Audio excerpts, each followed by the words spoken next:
Vamos lá, gente. Pra quem não me conhece, sou o professor André A, seja muito bem-vindo aqui. E a ideia é o seguinte, a gente resolver a prova da FEMPAR 2023 para 2024, a prova de verão 2023 para 2024. Não foi uma prova fácil, tá longe de ser fácil, tá? Tem algumas questões que exigem um insight interessante, tem algumas questões muito interessantes aqui que a gente vai resolver junto, e tem outras meio problematiquinhas, a gente vai conversar sobre elas, tá? Tô resolvendo porque muita gente pediu. Teve gente que fez o meu curso de revisão para FEMPAR, inclusive, que tá pedindo para eu resolver. Então tô aqui com vocês resolvendo. Qualquer dúvida, coloca nos comentários que eu te respondo depois, tá bom? Então a primeira questão foi a questão de MRUV. Questão de MRUV, lembrando que MRUV tem três equações, né? Vou colocar aqui só pra gente ter como base, tá? Primeira, sorvetão, S igual a S0 mais V0T mais AT quadrado sobre 2.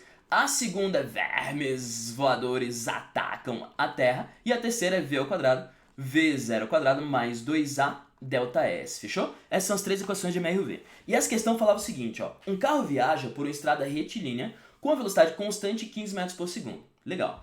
Para realizar uma ultrapassagem, o motorista precisou aumentar a velocidade do carro e para isso pisou forte no acelerador. Assim, o carro percorreu 100 metros durante 5 segundos. O que ele quer saber? Ele quer saber, após 5 segundos, qual que vai ser a velocidade do carro? Ele quer saber a velocidade final do carro, tá? Só que tem um detalhe interessante que é o seguinte, já fica de ideia para os próximos vestibulares que você for fazer. É uma questão de MRUV, claramente, porque ele acelera, né, uniformemente, mas ele não te dá aceleração. Mas note que as três equações têm aceleração. Então, se você não tiver aceleração, você não consegue resolver nada, sacou? Então, teu primeiro passo nessa questão é encontrar a aceleração.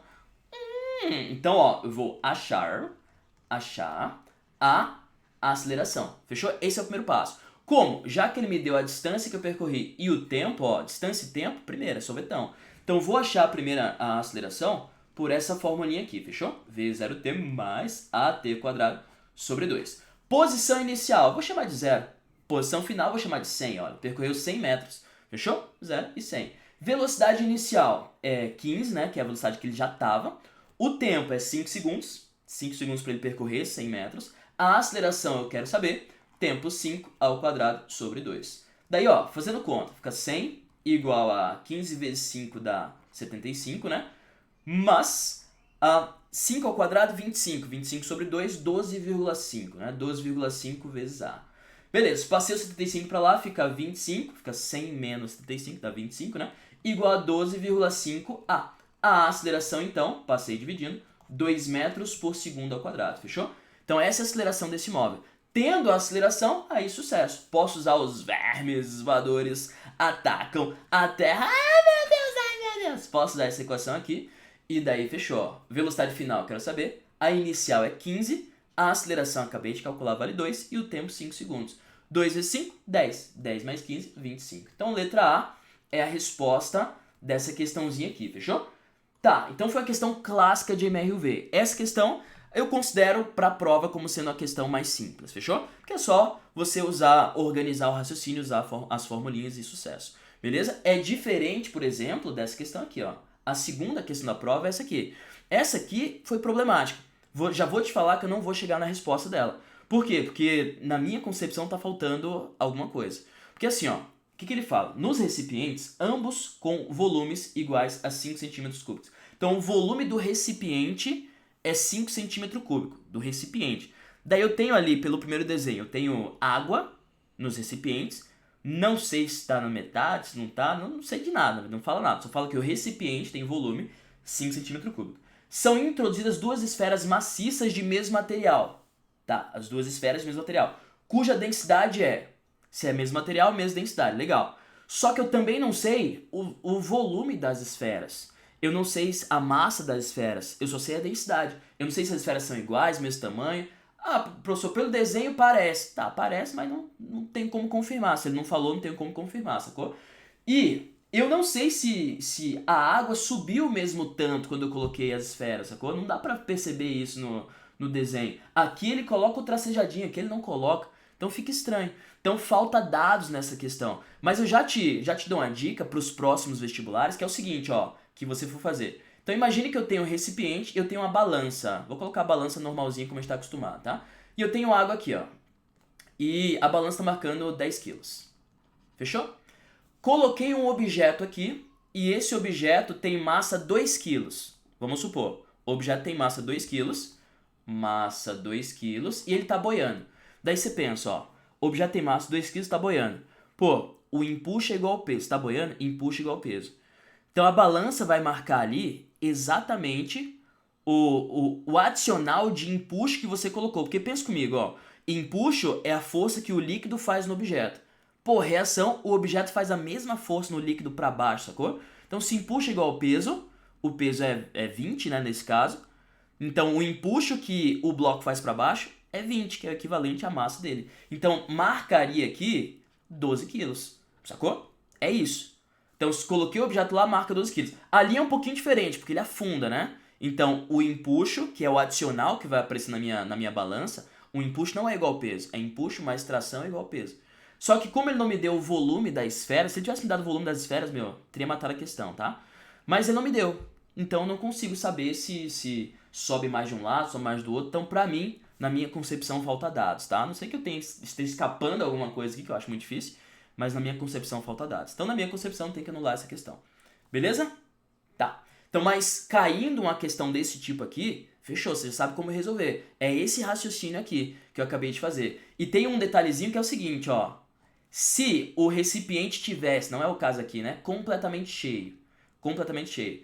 E daí eu coloco o objeto, ele transborda, né? Um pouquinho de água. Quando eu colocar, sai um pouquinho de água. Legal. O peso da água que saiu é exatamente igual ao empuxo. Empuxo é igual ao peso do fluido deslocado. Esse é como Arquimedes escreveu, né? Então o peso da água que saiu é exatamente igual ao empuxo. Então nesse caso, se aqui tivesse marcando, sei lá, 15 quilos, antes de eu colocar o bloco, coloquei o bloquinho, vai continuar marcando 15 quilos. Porque sai de água o peso exatamente igual a empuxo. Nesse caso, empuxo igual ao peso. Sacou? Então sai de água exatamente o peso do bloquinho que eu coloco ali. Então ele marca a mesma coisa. Então tem detalhezinhos nesse estilo de questão, tá? Que você tem que ficar de olho. Mas não vou chegar na resposta, porque pra mim falta dados. Beleza? Tá, vamos pro terceiro exemplo. Terceiro exercício, no caso. O terceiro exercício, nossa, velho. Tá, fico de cara, mas vamos lá. É um exercício lazarentinho, tá? Um exercício de bloquinho. Aparentemente parece ser simples, né? Mas não é tão simples quanto parece. Olha só. Um bloco de 120 newtons... 120 newtons é o peso, né? Imagina que seja o peso. Um bloco de peso, 120 newtons. Tá. Desloque-se em movimento uniformemente retardado, ou seja, está freando. Está freando, tá? Sobre a superfície plana horizontal em linha reta. Então, vou desenhar esse bloquinho aqui, ó. Superfície plana horizontal, tá aqui o bloquinho, e ele tá freando. Se ele tá freando, tem que ter atrito, tem que ter uma força aqui, que é o Fat, fechou? Tem o peso também, que ele já fala, e se tá no plano, tem que ter normal. Então tem essas três forças agindo. Só que ele fala assim, ó, se liga, sobre a força em linha reta, sob a ação do seu próprio peso, legal, e da força que a superfície exerce sobre ele. Professor, mas tem duas forças que a superfície exerce sobre ele. Pois é. Só que quando ele fala da força, ele está falando da resultante entre essas duas forças. Tem duas forças, né? Tem Fat e tem normal. Tem essas duas forças que a superfície exerce sobre o bloco, sacou? Então, quando ele fala que só tem uma, é que ele está falando que das duas juntas já, sacou? Tá. O módulo da resultante dessas duas forças é 50 newtons. O módulo da resultante dessas duas forças é 50 newtons. Ele fala, nesse caso, o módulo da força que a superfície exerce sobre o bloco.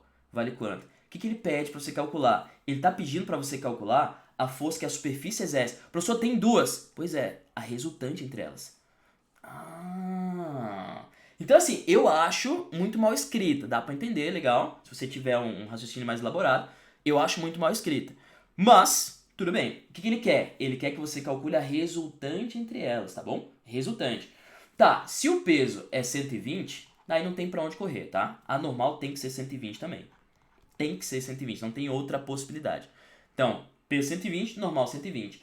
E ele fala que o módulo da resultante entre essas duas forças é 50. O que ele quer falar com isso? Ele está te falando que o Fat vale 50. Por quê? Porque o Fat é a força resultante. Sacou? Porque se eu olhar direitinho, ó, peso normal se anulam. Sobra quem? Sobra o Fat. Ela é a resultante. Então a resultante total é o Fat, que vale 50. Fechou? Daí eu tenho, ó, uma força para cima, que é a normal, que vale 120. E eu tenho uma força para cá, que vale 50. E essas duas forças é a superfície que faz no objeto, sacou? E ele quer saber o quê? Ele quer saber a resultante entre essas duas. Essa é a pergunta dele. Mal escrita eu acho, tá mal escrito, mas tudo bem. A resultante você faz o pitch, né? Você faz Pitágoras. Então, a força resultante que a superfície faz, por isso que só pega essas duas, é força resultante. Você pode fechar o triângulo aqui, né? Você pode trazer essa força de 50 aqui pra cá, e daí você fecha o triângulo, tá bom? Por isso você faz o FAT. Então, força resultante ao quadrado igual a 50 ao quadrado mais 120 ao quadrado. Fechou? Vamos lá. Força resultante ao quadrado igual a 50 vezes 50 dá 2.500. 2.500 mais 120 vezes 120 vai dar 14.400. 14.400. 14.400 mais 2.500 vai dar 16.900. Então, força resultante ao quadrado igual a 16.900. E daí você pode passar o quadrado como raiz. Vai dar raiz de 16.900.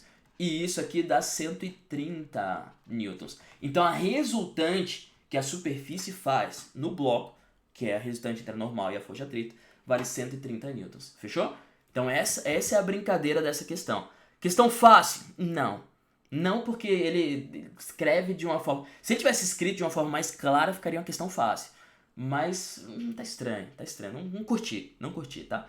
Então, por isso eu considero essa aqui uma questão que é de médio para difícil, tá bom? É isso.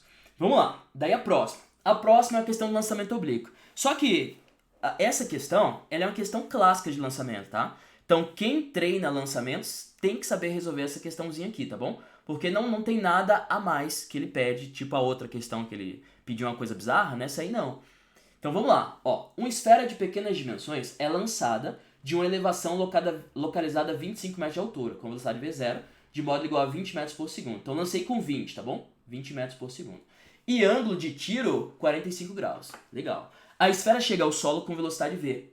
A figura mostra a trajetória da esfera entre o instante de lançamento e o instante que chega ao solo, supondo a resistência do ar desprezível. O que ele pede? Ele pede quanto que vale v quando essa esfera chega ao solo. Lembrando que todo lançamento oblíquo, gente, todo lançamento oblíquo é uma composição de dois movimentos. Então assim, ó, você jogou pra cá, né? Na verdade, você está jogando, olha só, pra frente, que essa velocidade a gente chama de Vx, ou Vx em inglês, Vx, e pra cima. Então você está jogando pra frente e pra cima ao mesmo tempo, sacou? E daí, pra você calcular essa velocidade pra frente e a velocidade pra cima, o que você faz? Você fecha o triângulo. Velocidade pra frente, velocidade pra cima. Esse ângulo aqui é 45 graus. O movimento na horizontal é sempre, sorvete. É sempre MRU. Então vou até te lembrar aqui, ó, na horizontal, para as próximas provas, né? Na horizontal é sempre MRU. Tudo que eu quiser calcular na horizontal é sorvete. S igual a S0 mais VT, sacou? E tudo que eu quiser calcular na vertical é lançamento, é MRV.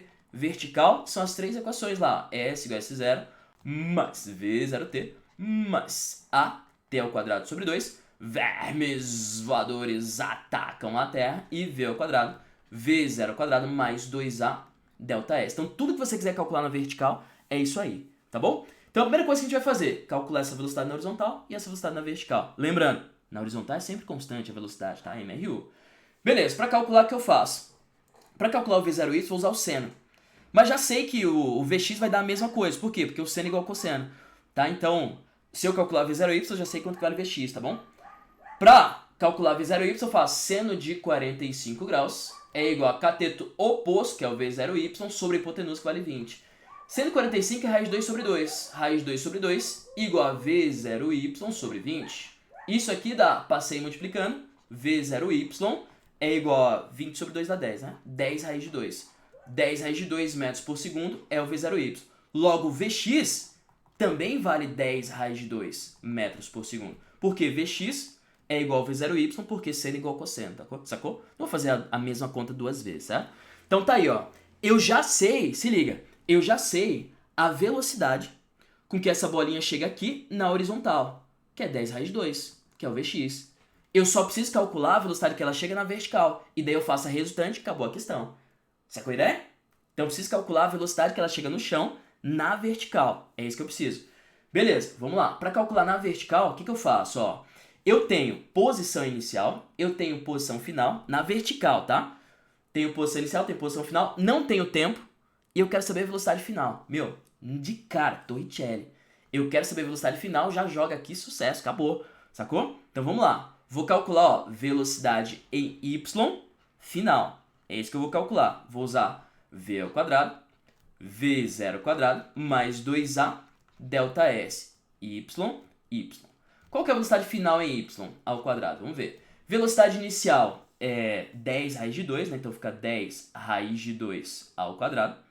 Mas 2 vezes a aceleração da gravidade, né? Menos 10. E o ΔS, cuidado, é posição final menos posição inicial. Posição final o quê? É 0, né? É o chão. E posição inicial é 25, ele começa lá em cima. Então menos 25, ó. Daí fechou. Fica VY ao quadrado é igual 10 ao quadrado, 100. Raiz de 2 ao quadrado, 2, né? Aí menos, fica 0 menos 25 dá menos 25, né? Menos com menos dá mais, então aqui fica mais, tá bom? Ó, menos com menos multiplicado dá mais, então fica mais. Então fica 2 vezes 10 vezes 25, isso aqui dá 500. Então VY ao quadrado é igual a 200 mais 500, 700. 700 metros por segundo. Ó, VY igual a raiz 700, desculpa. Raiz 700 metros por segundo. Fechou? Então essa bolinha chega com a velocidade em y de raiz 700 e chega com a velocidade em x de 10 raiz de 2. O que você faz agora? A resultante.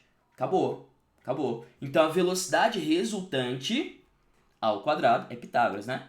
Vai ser raiz de 700 ao quadrado mais 10 raiz de 2 ao quadrado. E daí faz a continha. Velocidade resultante ao quadrado dá 700, né? Cortei raiz com quadrado aqui. Mais 10 ao quadrado dá 100. 100 vezes 2 dá 200. Aqui dá 200, ó. Então fica velocidade resultante ao quadrado igual a 900. Velocidade resultante igual a 30 metros por segundo. Passei o quadrado como raiz, né? 30 metros por segundo. Então letra B é a resposta. Fechou? É uma questão mega trabalhosa, tem que fazer bastante coisa, né? Mas é uma questão clássica. Vamos dizer assim, não é fácil, mas é uma questão clássica. Então você que treina lançamento oblíquo, você tem que desenvolver esse raciocínio aí, fechou? Para as próximas provas, fica esperto, fica ligado. É isso, não passa disso. Lançamento oblíquo não pode ser difícil pra gente, fechou? Porque é só MRU com MRV. São os dois juntos, é só isso. Só isso, professor. Tá, vamos pro próximo. Citei 5. Essa aqui é questão de bloquinho. Gente, questão de bloquinho. Como que a gente faz questão de bloquinho? Vamos lá. 3 blocos, 1, 2, 3, 200 gramas cada. 200 gramas já vou colocar aqui, ó, 0,2 quilos. Presos um ao outro por fios ideais de massa presíveis, são acelerados verticalmente para cima por uma força de 9 newtons. Tá. Essa aqui tem outro problema, que ele não fala quem que é o bloco 1, bloco 2, bloco 3. Não interfere, não vai interferir na resolução.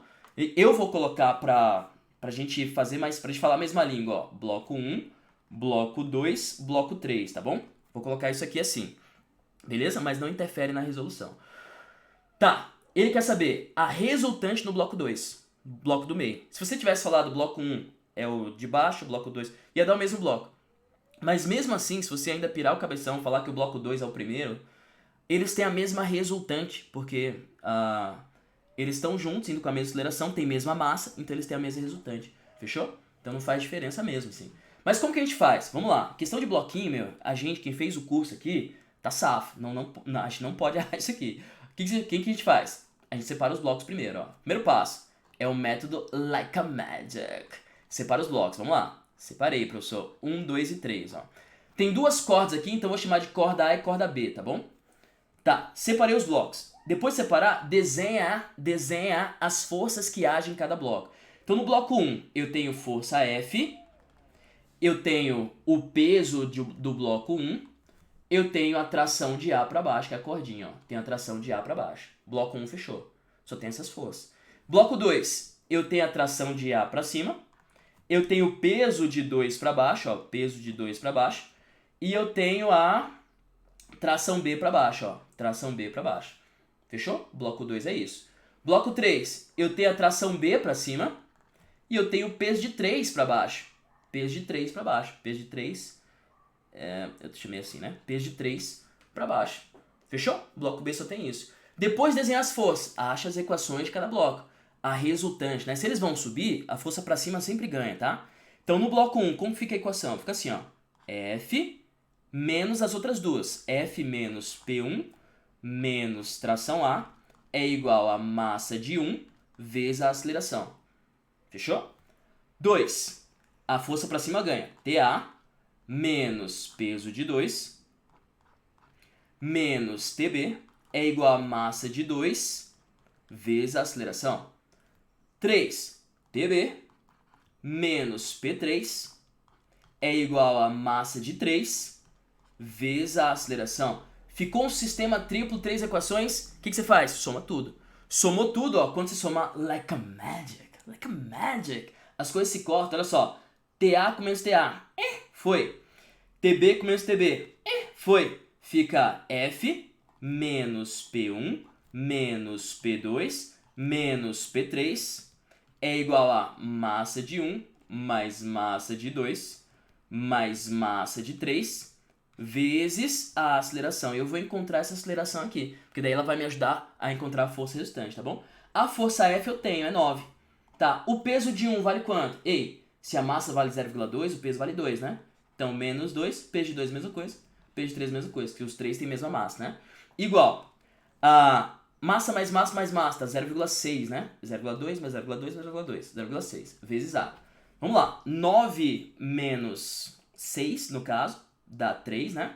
3 igual a 0,6 vezes A. A aceleração vai dar 3 divididos por 0,6. Dá 5. Aceleração igual a 5 metros por segundo quadrado. É isso que ele quer? Não. O que ele quer? A resultante. Mas a resultante em qualquer um dos blocos, ó. A resultante, gente, segundo a lei, é massa vezes aceleração. Pô, a massa eu tenho, a aceleração também. Então a força resultante em qualquer um dos blocos é massa vezes aceleração. Força resultante vai ser... Você não precisa calcular tudo isso, o peso, tração primeiro. Não precisa calcular tudo isso. É só massa vezes... É só esse lado igual que você precisa. Se você quiser calcular as trações e tudo mais, vai dar a mesma coisa, tá bom? Mas é só essa parte do igual que precisa. A massa é 5. E a aceleração? Melhor, a massa é 0,2, né? 0,2. E a aceleração? 5. 5 vezes 0,2 dá 1. 1 newton. Essa é a força resultante, letra A. Sacou? Então, questão de bloquinho clássica. Questão de bloquinho clássica. Essa aí eu considero, já que a gente tá muito safo em questão de bloquinho, é de fácil para médio. De fácil ali para médio. Tem que ser fácil, na verdade. Mas eu coloco de fácil para médio porque tem bastante letra e coisa acontecendo, né? Enfim. Tudo bem? Beleza? 65. Próximo. Vamos lá. Essa aqui é interessante. Ó, tem que ter um insight legal, ó. Nos pratos de uma balança de braços iguais, são colocados 2 recipientes de mesmas dimensões, de massas iguais, transparentes e termicamente indilatáveis. Ó, os 2 recipientes têm massas iguais, tudo bem certinho, contendo volumes iguais de um mesmo líquido. Beleza. No prato da esquerda, o líquido está na temperatura T1, então ele já fala que temperatura tá estranha aí.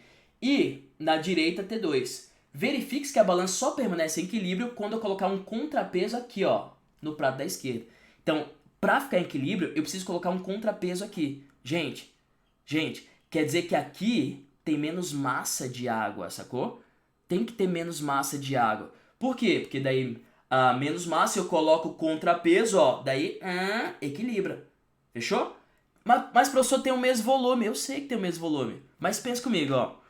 Tem menos massa, para ter o mesmo volume, eu preciso que aquilo ali tenha uma temperatura maior. E essa é a resposta, sacou? Esse é o insight da questão, um insight difícil, tá? Pra hora da prova, assim que você tá resolvendo, sei lá, 80 questões, é um insight difícil de ter. Mas é interessante também. Pô, pra ter o mesmo volume e tá diferente ali, quer dizer que tem menos massa.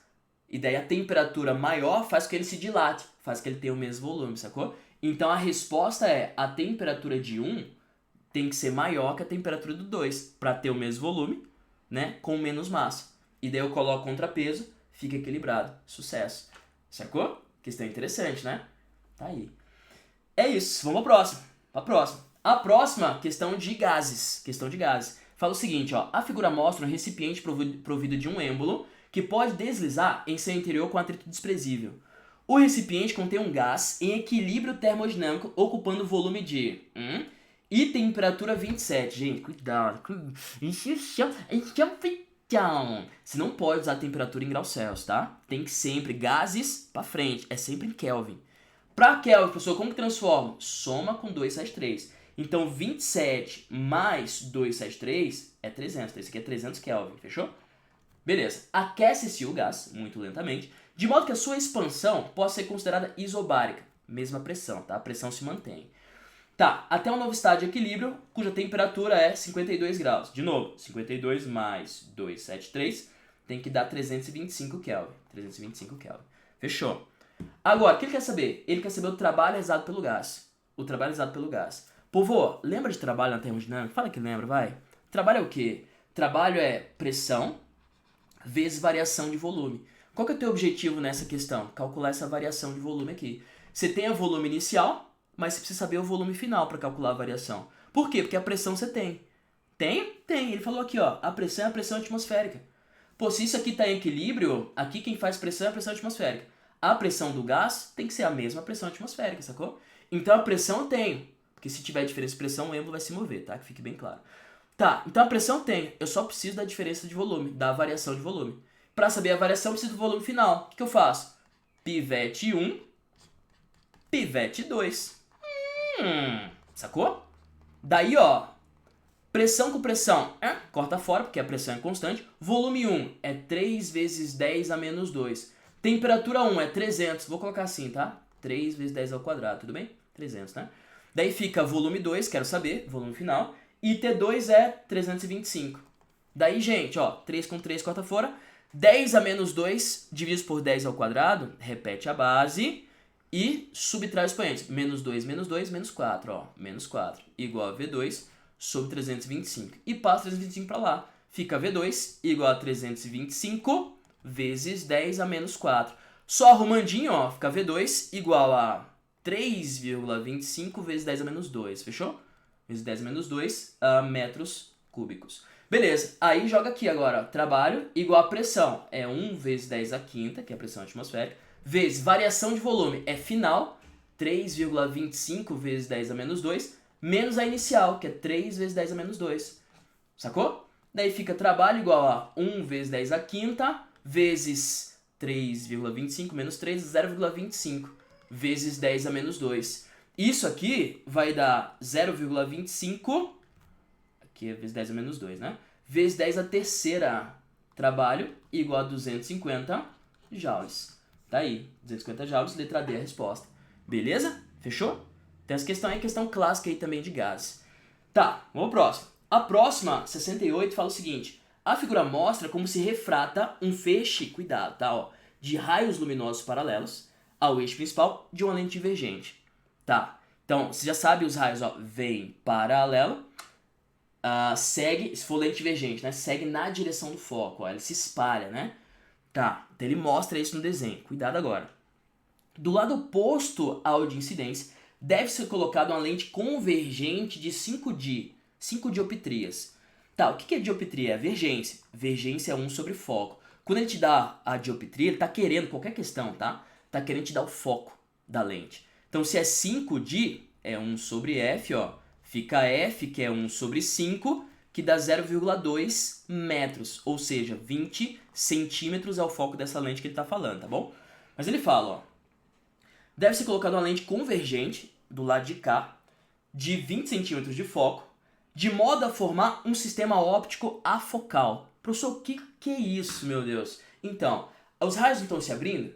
É para quando passar pela lente convergente, eles voltarem a ser paralelos, sacou? Essa é a ideia. E isso aí é um insight muito difícil de ter. Eu acho, essa questão é uma questão difícil, sacou? Então, elas seguem paralela no caso. Daí ele pergunta, na figura estão indicados 5 pontos, separados cada um por 5 centímetros. Para que as lentes formem um sistema afocal, o centro óptico da lente convergente deve coincidir com que ponto?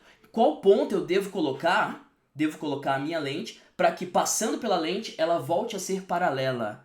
Esse é o detalhe, sacou? Esse é o pepino. Porque daí, quando volta a ser paralela, ela é afocal, ela não vai convergir para o foco, sacou? Então esse é o detalhe. Tá, onde que eu devo colocar? Daí você tem que lembrar, né? Para ir paralelo.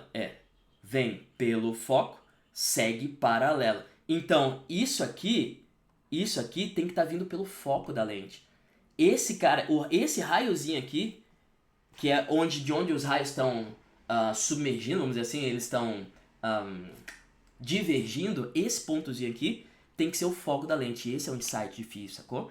Tem que ser o foco da lente. Tá, e se a lente tem 20 centímetros, ó, eu coloco ela aqui, ó. 20 centímetros de foco, ó. 5, mais 5, mais 5, mais 5. Eu tenho que colocar minha lente aqui, ó.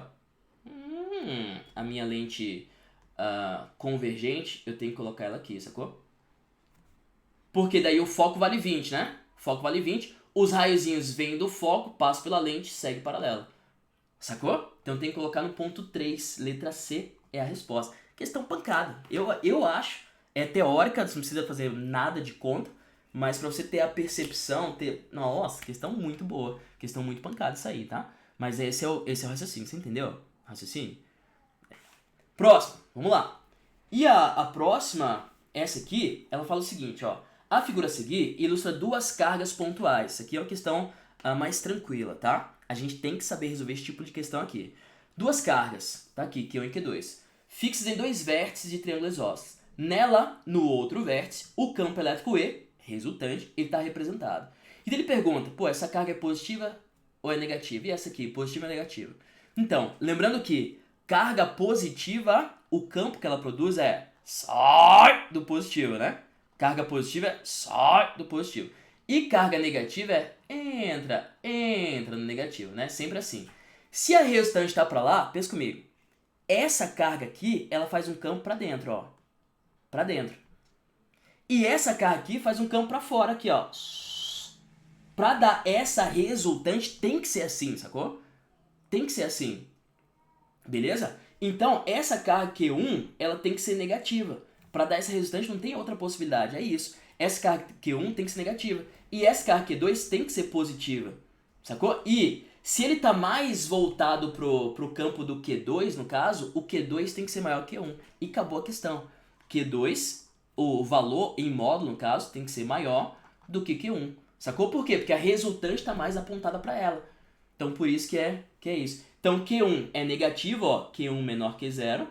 Q2 maior que 0 e Q2 maior que 1. Letra A é a resposta. Acabou. É isso, é só análise de vetor essa aí, sacou? Essa aí eu considero a questão mais tranquila, a gente tem que saber resolver. Embora, como tem muita gente que despreza eletrostática, daí ela acaba virando a questão mais difícil, sacou? Então, mas muito cuidado, tá? Muito cuidado. Fique ligado nos próximos vestibulares que eu for fazer. Pô, nesse vestibular cai bastante eletrostática? Cai, tá, então eu vou revisar isso aqui. Não cai, daí beleza. Por exemplo, Enem. Vai estudar pro Enem? Não precisa estudar isso aqui. Não precisa. Enem não cobra essa parada aí, sacou? Então depende do vestibular que você for estudar, fechou? E por último, finalizando, tem essa questão de eletricidade. E essa questão fala o seguinte, essa questão você tem que imaginar o circuito, ele não deu de bandeja. Utiliza-se uma fonte de tensão capaz de manter em seus terminais uma diferença potencial de 18 volts. Então a pilha, 18 volts. Sob quaisquer condições para alimentar 3 resistores. Esses resistores são ligados a uma fonte de tensão, de modo que o resistor R1 tem 6 ohms. Então ele me dá o R1, certo? Seja percorrido por uma corrente de 1 ampere. O resistor R2 tem que ser 2 amperes e o R3 tem que ser 3 amperes. Nesse caso, é possível afirmar que a resistência do resistor R3 vale quanto? Pô, como que é o circuito? Não sei. Daí você tem que dar uma imaginadinha, tá bom? Então por isso que essa questão eu considero a questão média. Porque você tem que imaginar o circuito. Uma vez que você imagina, ela vira fácil. Sacou? Então, ó, como que eu vou imaginar esse circuito? É 1, 2, 3, né? Primeiro método que você vai tentar imaginar é isso aqui, ó. Eu tenho um cara aqui. Opa. Eu tenho um cara aqui. E daí se divide em dois, ó. Porque vê se não faz sentido, tá? O que eu vou falar agora. A pessoa tem que ter esse insight na hora da prova. Tinha, meu. Pior, né? Sacanagem, né? Mas tinha. Ó, por aqui passa 1 ampere. Por aqui passa 2 amperes. Logo por aqui passa 3 amperes. Daí bate com o que ele falou, sacou? Essa aqui é o R3. Essa aqui que passa 2 é o R2. E essa aqui é o R1 que vale 6 ohms. 6 ohms. E daí, imaginou esse circuito aqui? Aí virou tranquilinho. Pô, quanto que tem que ser R3 para tudo funcionar? Daí tem várias maneiras de você pensar, tá? Uma delas é o seguinte, ó. Aqui é 18 volts, né? Para corrente total, uma delas, tá? Uma maneira de pensar. Para corrente total ser 3 amperes, já que é 18 volts, pensa comigo, é URI, né? O total é 18. Deixa eu só apagar ali e fazer direitinho, peraí. Então, o total vale 18, o R total eu quero saber, o REC, porque sabendo o REC eu sei R3, e o I total é vezes, vale 3. Então o REC tem que valer 6, certo? 6 ohms. Essa é uma maneira de fazer, tem mais, tá? Mas eu vou fazer pela maneira que eu acho talvez mais tranquilo. Então o REC tem que valer 6 ohms. Daí pensa, ó, esse aqui vale 6. Por aqui vem 2 vezes mais corrente. Se vem 2 vezes mais corrente, a resistência é 2 vezes menor. Então R2 tem que ser, não tem pra onde correr, tem que ser 3 ohms. Se vai 2 vezes mais corrente para baixo que vai para cima, quer dizer que a resistência é 2 vezes menor, né? Lembrando que corrente é muito espertinha, vai mais para onde tem menos resistência. Então aqui tem que ser 3 ohms. Quando eu junto esses caras aqui, faço o produto pela soma, que está em paralelo, né? O REC entre esses dois, o REC entre o 6 e o 3, tá? O 6 e o 3 é produto, que é 6 vezes 3, 6 mais 3. 18 sobre 9, dá 2. Pô, daí meu circuito fica assim, ó. R3 e fica esse aqui com 2 ohms. E eu sei que o total tem que dar 6 ohms, que eu acabei de calcular. Pô, se o total tem que dar 6 e esse aqui é 2, esse aqui tem que ser 4, né? 4 ohms, acabou a questão. Letra D.